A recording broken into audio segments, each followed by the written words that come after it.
The clearing smelled of ozone and ash. Trees lay splintered like broken bones, and the distant roar of alien engines echoed across the night. Under the cold glow of twin moons, a lone human stood, his silhouette outlined by the fires behind him. Captain Sira of the Vaith Dominion approached cautiously, plasma rifle aimed at his chest.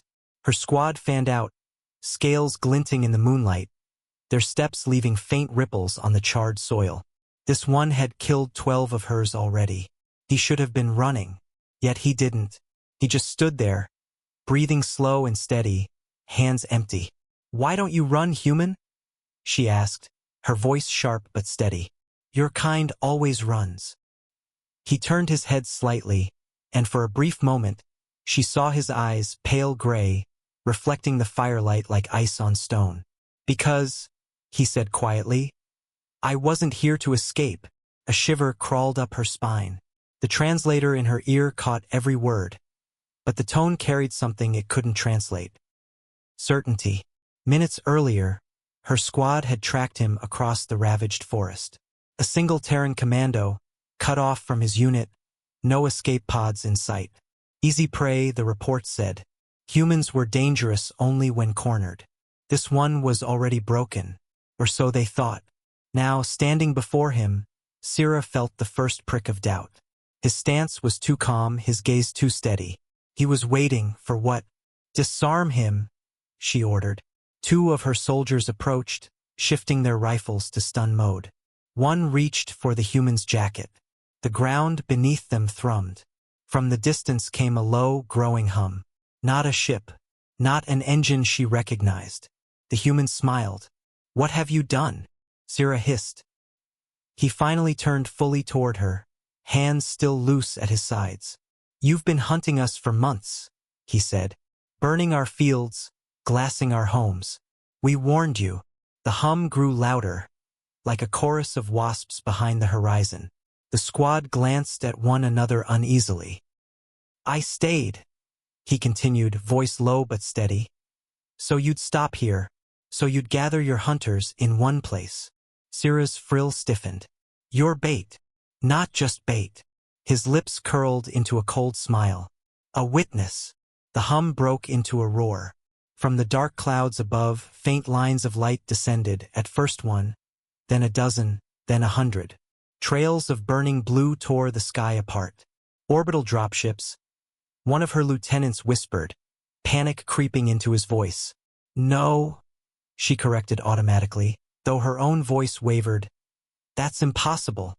We control this sector."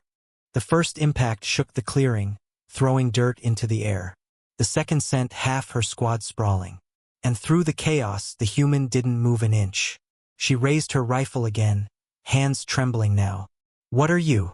He met her eyes, calm, almost pitying. "I'm the reason you shouldn't have come here." The first Terran strike team hit the ground behind them. Shadows in powered exosuits, rifles humming with blue fire. They moved like ghosts, silent and efficient, cutting through the Vaith squad with surgical precision. Sira fired, hit one in the shoulder. He didn't even slow. Within seconds, the clearing turned into a killing ground. Sira fell back, talons scrabbling on the torn earth. Her visor cracked, the translator sparking. Around her, the screams of her soldiers were drowned by the roar of dropships unloading their wrath. The human stepped forward, not in haste, but in inevitability. His shadow stretched across the burning grass as he passed the dying. "You wanted to know why I didn't run?" he asked, voice almost lost in the thunder above. "Because this is where we stop running." She aimed again, desperate, but his hand closed over her rifle's barrel before she could fire. Not a move of violence, just finality. His grip was like iron.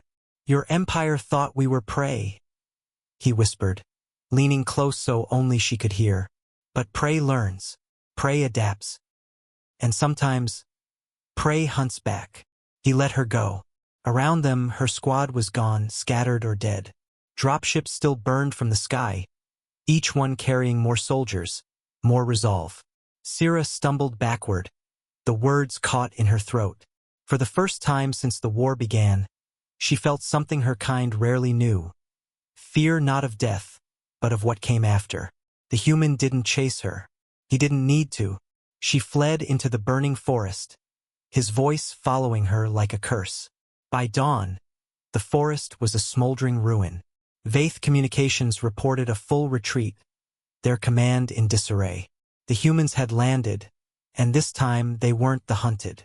And somewhere among the ash and smoke, that lone soldier stood watching the sunrise, silent, patient, unbroken.